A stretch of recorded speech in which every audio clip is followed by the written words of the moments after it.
So these past days have seen my first real disappointment for the book, and I have found it hard. I want to share it mainly in case it's helpful for you to see how needs understanding can work when you're dealing with tricky emotions, and partly so that I can ask for your help. So you might remember me excitedly posting a picture of the book amongst several hundred others being entered for the Business Book Awards. I was totally clear in my head that my book had a good chance of winning the whole thing.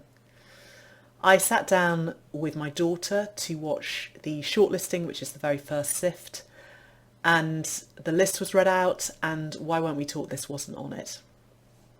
We were just downstairs in the lounge, and I felt a wave of coldness and a bit sick and pretty disbelieving. How could this book, which has done so astonishingly well to date on every score, not make the grade? So open the window into my brain, and this is the kind of thinking that can go on for me in that situation. So first of all, I blame other people, in this case the judges. So some humorous but not so humorous emails to dear friends, doing down the judges. Sorry judges, absolutely not personal, my stuff, not yours. But blaming the other. Secondly, I can tell myself that I'm not good enough. And most of us fall somewhere nearer to one end or other of that spectrum of blaming the other and blaming ourselves. The third thing that can go on for me is rationalising and making sense of it. So, maybe in the category I was in, they were looking for more business specificity and less of a general book like mine. Rationalising can be really helpful, but usually not at the beginning. We miss out on valuable information if we don't have a method for looking underneath as well. So when I did connect with the needs beneath, really clear to me that there are two big ones around. So one is about being seen, being recognised, wanting someone to pat me on the head. And as I say that, it's really obvious to me that that's quite a small need. It's from quite a while ago that's being re-triggered in this situation. And the second is a longing to contribute. If my book wins an award, then it will be seen and found by people who need it.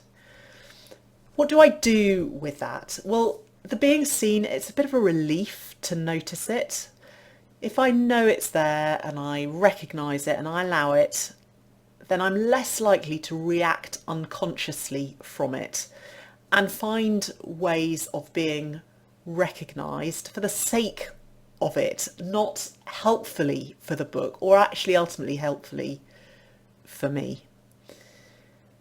The second need, the contribution, well, there I can really try to take effective and powerful action. So here I am reaching out to you, and one piece in that puzzle is to ask you, my friends, my wider audience, if you have any ideas about how I could get the book out. So, I wonder if anyone knows someone with a podcast with an audience who would like to interview me, or someone else for a journal who would do an interview, or a local bookshop that you could become my informal rep for, or an audience who might like to invite me for a talk or something else completely. So if you do, please do pop it below, or get in touch with me privately. And if not, as ever, it's a delight to just share asynchronous space with you through this little video blog. All the best.